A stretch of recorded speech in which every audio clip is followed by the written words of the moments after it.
Are you ready? Go! Alright, yo, welcome back to Retro ReWire, another In the Hunt, and we're back in Ota Gunma. We're going to continue. Please like, comment, and subscribe. And as I said, this is a display case, but we're going to continue with part 2. Going to show off a couple of retro things and, of course, the display case. And as you can see, PlayStation 5 right off the bat. We got the DualSense controller and a number of PlayStation 4 consoles of different varieties from Pro to Slim to the original model, and you know, a lot of people seem to be trading these in because the new generation of consoles is out. And the same is kind of true with the Nintendo Switch. A lot of people, you know, are seeing the Nintendo OLED model as something that they really want. And as you can see, we have a lot of the original and Switch lights just kind of filling up the display case here.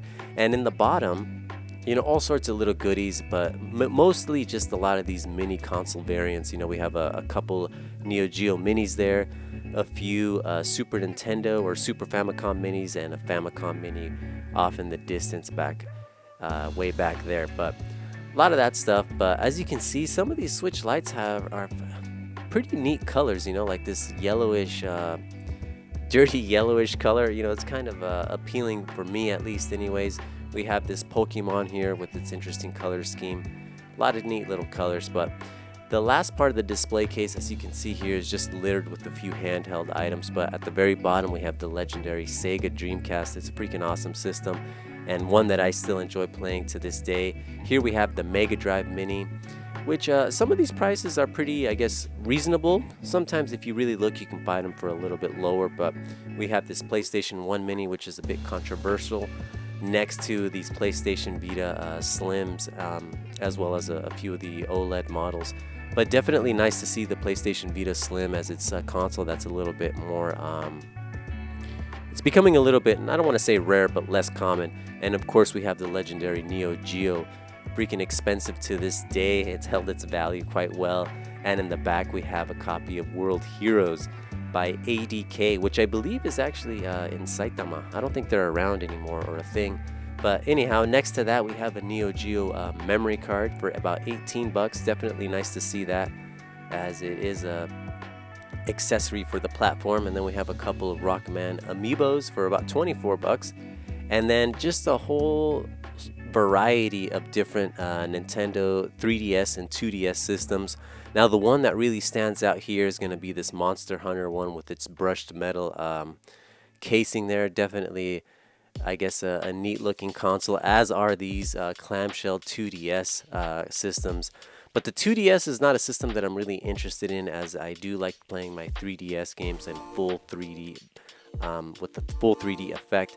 But this was definitely nice to see, this little gachapon, which was full of DS and 3DS titles. And as you can see there, not all of them are junk games, but it's about 300 yen or $3 to play. So definitely nice to see that. But here we go. We're going to take a look at about 8 feet or 2.5 meters roughly of retro games for a variety of consoles, as you can see.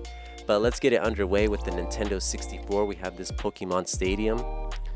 And the condition of this box is pretty amazing, and it's about $5. So definitely a steal. And then we have The Legend of Zelda Ocarina of Time for about $10.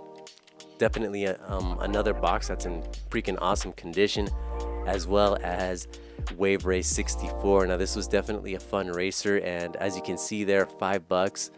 So definitely a steal. And a lot of these are, I just got, you know, for considering how old they are. I mean, look at this. This is almost immaculate.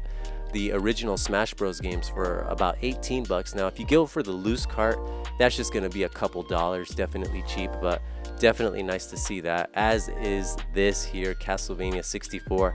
Not a very good game, but definitely far from being bad. And if you're a collector of the Castle series, definitely nice to see that.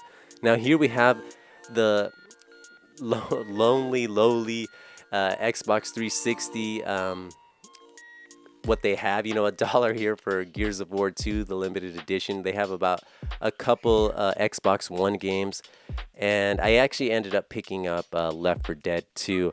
Definitely not a huge showing. They had a few more, which I'll show here in a sec, but we're going to continue on with this initial section a variety of consoles, as you can see here, and we have the only Neo Geo CD game that I saw anyhow, which is Samurai Spirits 2 or Samurai Showdown 2, which is fairly common.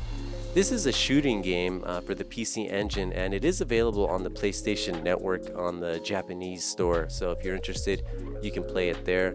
And then we have Rockman X4 for the Sega Saturn, which is a title that is kind of slowly climbing in price. Definitely a freaking awesome game, and one of the better Rockman games in my opinion. Then we have Toshinden. Now this is not a very good series on any platform, but you know, I still kind of enjoy it, a little guilty pleasure of mine. And then we have Dreamcast here, we have Grandia 2, which this is actually available on the Nintendo Switch. So it was definitely nice to see that collection come out. And then we have Shenmue 2 for about 18 bucks. Now Shenmue 2 is now available on all major platforms thanks to the remaster. So it's nice to see that the series is being kept alive. And I'm not sure what this is, but I thought the cover was interesting, and it being a Dreamcast game, I might as well show it. But let's make our way to PlayStation, the original. Now, part 1 really focused on the PlayStation platform, as they had a ton of PlayStation games, but I just wanted to throw these into this video because this is a little bit more retro per se. But we have Clock Tower, and I'm not too familiar with this series. I know it's kind of like survival horror-y type, but it's kind of like point and click as well. Not something that really calls out to my attention, but I know it has its fans. But here's one that does call to my attention, which is Gradius 3 Gaiden for the Gradius Gaiden for the PlayStation. Definitely want to pick this one up sometime in the near future, as it looks pretty good.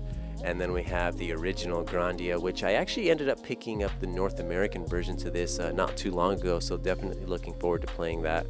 And then we have Clock Tower. Now, I think this one here was originally for the Super Famicom, and then it kind of got ported over to the PlayStation. I'm not sure what it adds, but there you go.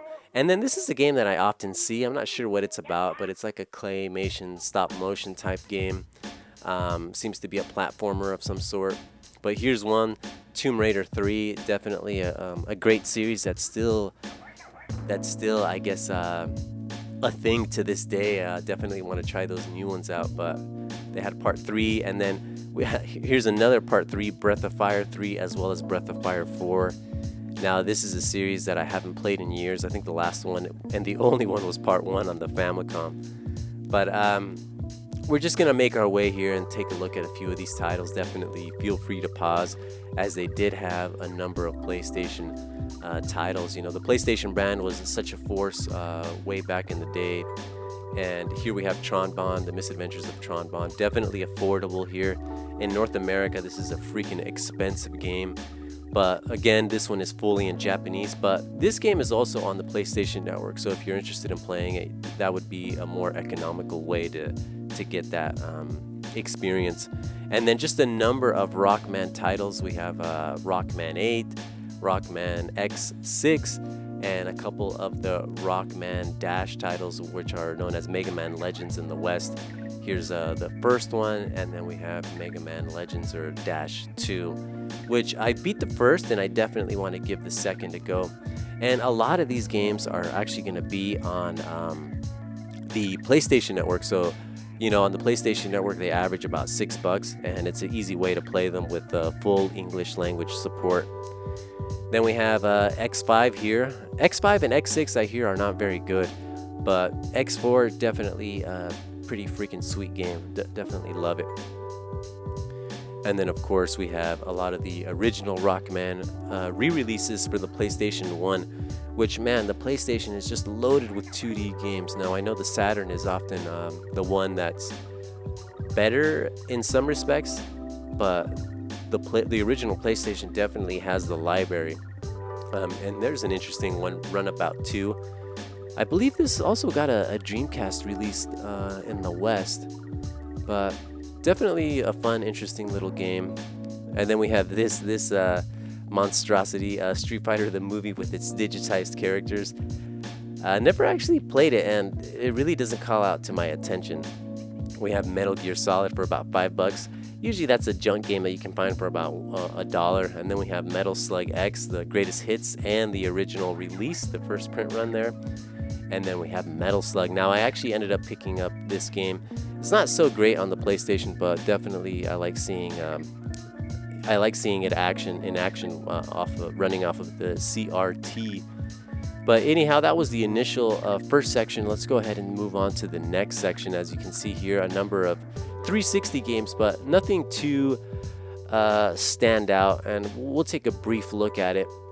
But before we get underway, let's start from the very top. We have some Super Famicom boxed games here. A lot of interesting titles. Nothing super rare, but definitely nice to see. We have Gradius 3 here. This is one of the first games that I got for my Super Nintendo. Not a very great port in my opinion, as it suffers bad from slowdown. And then we have Front Mission Gun Hazard. This is probably heavy on the Japanese, but interesting cover nonetheless. And as you can see here, we have a few 360 games. The one that really stood out to me was this Virtua Fighter 5 Live Arena, which has online play, or had online play, which was a plus over the PlayStation 3 version. I should have picked that up too, as I am a big fan of the series. And then we have Makaimura for the Famicom. And a lot of these loose carts, like this Disney Kart Racer, range from $1 to $2. So pretty affordable. Again, nothing super rare, but a lot of interesting common titles. And then these here are a little bit more expensive. We have Tiny Toon Adventures for about $14, Cho Makaimura for about the same. Freaking awesome game. And then we have Super Mario Kart, which is a game that you could usually find at Hard Off in the junk section for about $1. But just a number of loose cards here. A little bit of something for anybody that's looking, like these Final Fight 2, as a matter of fact, which I remember had some pretty good music.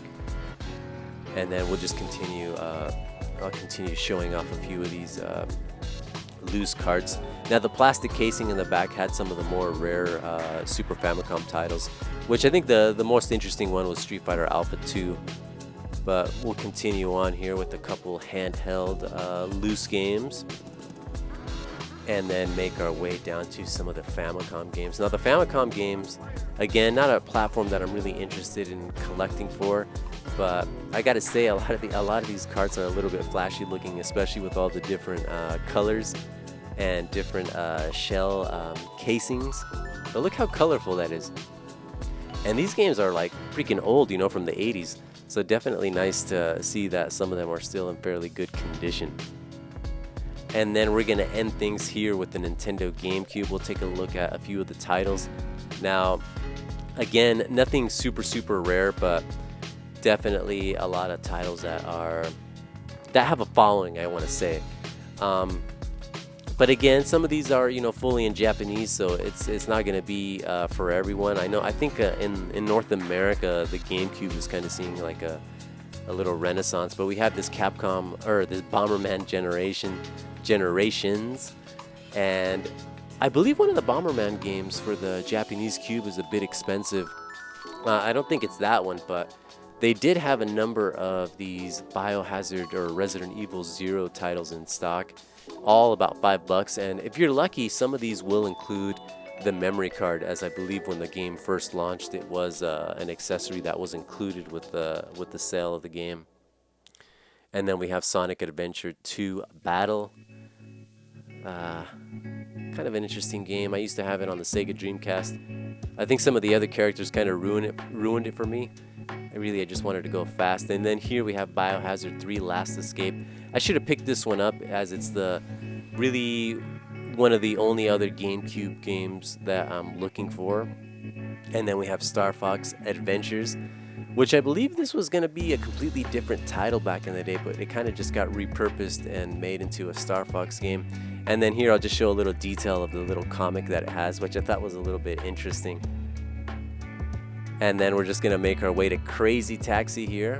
This got a release on the GameCube and the PlayStation 2, as well as the Sega Dreamcast and arcade, of course. And then we have Tales of Symphonia.